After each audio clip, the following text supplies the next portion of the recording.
भारत के मुस्लिमों खुशी मनाओ, एनआरसी और नागरिकता वाला दस्तावेज मिल गया। आज मैं आपको इस वीडियो के अंदर बताऊंगा कि वो कौन सा डॉक्यूमेंट है जिससे आपकी नागरिकता बहुत ही आसान तरीके से साबित हो जाएगी। आपकी नागरिकता लेने में और आपको नागरिकता साबित करने में आपको कोई भी परेशानी नहीं होगी और आपको एनआरसी में भी वो दस्तावेज काम आएगा। तो वो कौन सा डॉक्यूमेंट है जिससे आप नागरिकता साबित कर सकते हैं, पूरी जानकारी आज मैं आपको इस वीडियो के अंदर दूंगा। वीडियो को स्किप बिल्कुल भी आपको नहीं करना है, वीडियो को लास्ट तक ज़रूर देखना है।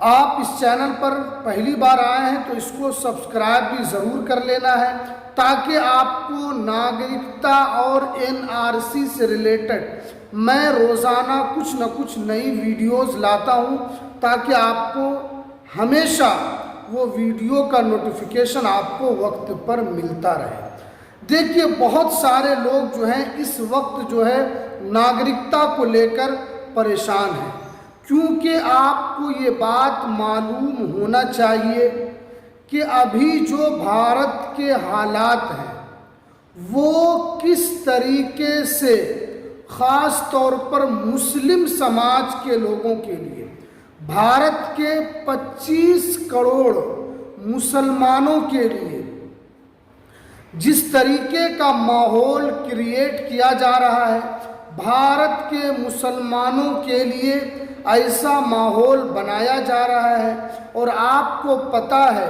कि भारत के अंदर एनआरसी को लेकर भी बहुत जल्द आपको कुछ न कुछ अपडेट मिलेगी, क्योंकि लगातार भारत सरकार जो है इस पर काम कर रही है।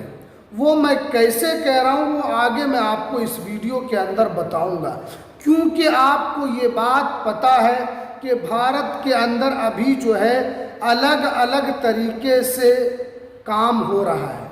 सबसे पहले एसआईआर शुरू हुआ। एसआईआर के अंदर लाखों करोड़ों लोगों का नाम एसआईआर के सूची से बाहर कर दिया।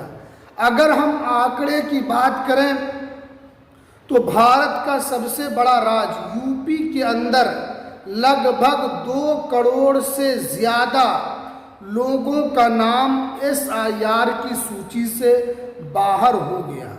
इसी तरीके से अगर हम बंगाल की बात करें तो बंगाल में भी 90 लाख लोगों का नाम बाहर हुआ। इसी तरीके से अगर हम बिहार की बात करें तो बिहार में भी 65 लाख लोगों का नाम बाहर हुआ। और अगर हम इन सारी चीज़ों को, चाहे यूपी हो, उत्तर प्रदेश हो, यानी उत्तर प्रदेश, बंगाल, बिहार, अगर हम इन 3 स्टेट की अगर हम सारे वोटरों को देखें तो इसमें सबसे ज़्यादा अगर किसी का नाम कटा है तो वो मुस्लिम समाज के लोगों का नाम कटा है, क्योंकि ये आरोप खुद मुस्लिम समाज के लोगों ने लगाया है कि एक एक विधानसभा से ऐसे लोगों के नाम को बाहर किया गया जो कई सालों से वोट करते आ रहे थे। यानी जिस तरीके से विपक्ष ने, चाहे वो अखिलेश यादव हो, राहुल गांधी हो, पप्पू यादव हो, तेजस्वी यादव हो, जिस तरीके से उन्होंने आरोप लगाया था कि ये एक तरीके से मिनी एनआरसी है और सही में ये एक तरीके का मिनी एनआरसी साबित हो रहा है। चलिए अब हम आपको बताते हैं कि एनआरसी को लेकर क्या सुगबुगाहट है। आपको पता है कि भारत के अंदर अभी मकान सर्वे का काम चल रहा है, उसके अलावा साथ में जनगणना का भी काम चल रहा है, जो दूसरा फेज का काम जो है 2027 के लिए वो शुरू हो चुका है। प्लस में आपको एनपीआर तो हो ही रहा है, मकान सर्वे और एसआईआर भी हो रहा है। अब जो है सरकार के सूत्रों के हवाले से जिस तरीके से जानकारी निकल कर आ रही है कि सरकार जो है आगे चलकर एनआरसी को लेकर कुछ न कुछ अपडेट देगी, क्योंकि आपको पता है कि अभी इस सरकार के खिलाफ में कितने बड़े बड़े प्रोटेस्ट हो रहे हैं। अभी आपने देखा कि जंतर मंतर पर बड़ा प्रोटेस्ट हुआ, सरकार उससे काफ़ी सहम गई, यहाँ तक कि प्रधानमंत्री मोदी को आकर वीडियो बनाना पड़ा। और जब से ये प्रोटेस्ट हो रहा है, अभी झारखंड के अंदर भी प्रोटेस्ट हो रहा है, यानी इस प्रोटेस्ट से सरकार जो है वो असहज हो चुकी है। और ये जो सरकार है वो जल्द इसके ऊपर काम करेगी, क्योंकि अभी जैसे ही एसआईआर कंप्लीट होगा, क्योंकि एसआईआर का इंतज़ार किया जा रहा है और हो सकता है कि एसआईआर के बाद आपका एनआरसी आ जाए। अब सबसे बड़ा सवाल है कि मुस्लिम समाज के लोगों को इसमें कौन सा दस्तावेज रखना है, क्योंकि मुस्लिम समाज के लोगों के पास कुछ ही दस्तावेज है। अगर हम दस्तावेज की बात करें तो आधार कार्ड है, पैन कार्ड है, राशन कार्ड है, उसके अलावा आपके पास आवासी है। सभी लोगों के पास जन्म प्रमाण पत्र नहीं है, सभी लोगों के पास पासपोर्ट नहीं है, यानी कुछ ही लोगों के पास जन्म प्रमाण और पत्र और पासपोर्ट है।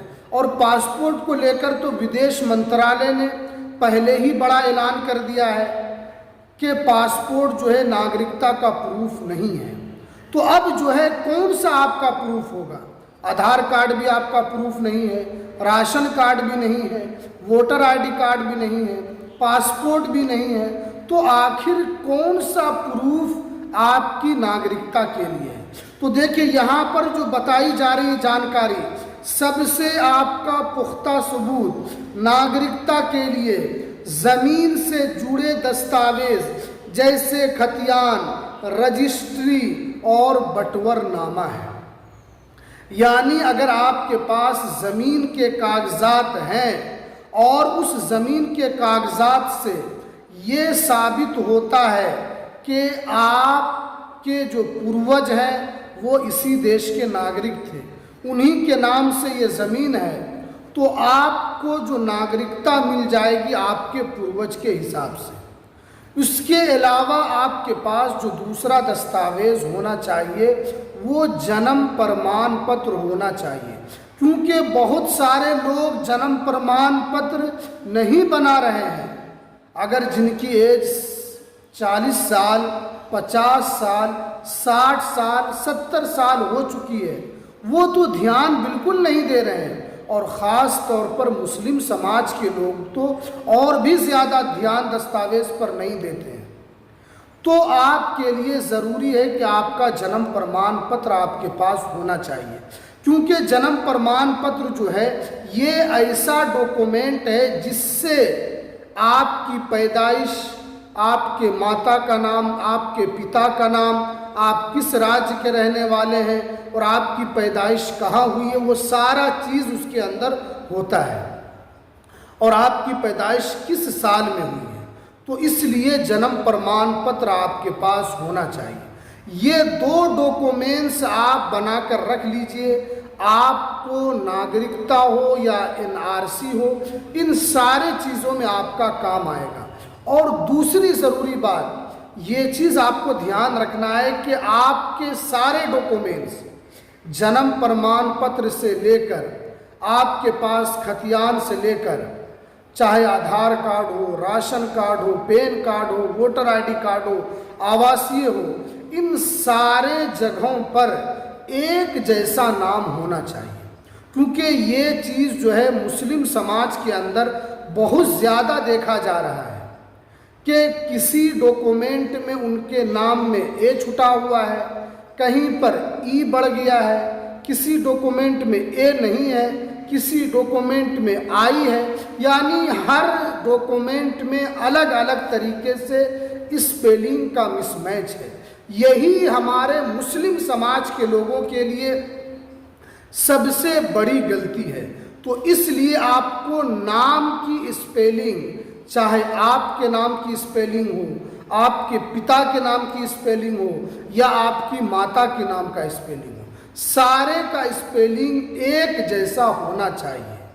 तो आपके पास ये दो डॉक्यूमेंट जो है बहुत ही महत्वपूर्ण है, क्योंकि आधार कार्ड को लेकर तो पहले ही कह दिया गया है कि आपका नागरिकता का प्रूफ नहीं है, राशन कार्ड को लेकर या उसके अलावा पासपोर्ट को लेकर। अब ये दो ही डॉक्यूमेंट जो है वो आपकी नैया पार लगा सकता है। तो इसलिए जल्दी से जल्दी आप इन सारे डॉक्यूमेंट को बना लीजिए और इन सारे डॉक्यूमेंट को हिफाजत से आप रखिए।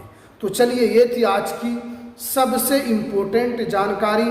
तो हमें दीजिए इजाज़त, फिर मिलते हैं किसी नेक्स्ट वीडियो में नई अपडेट के साथ।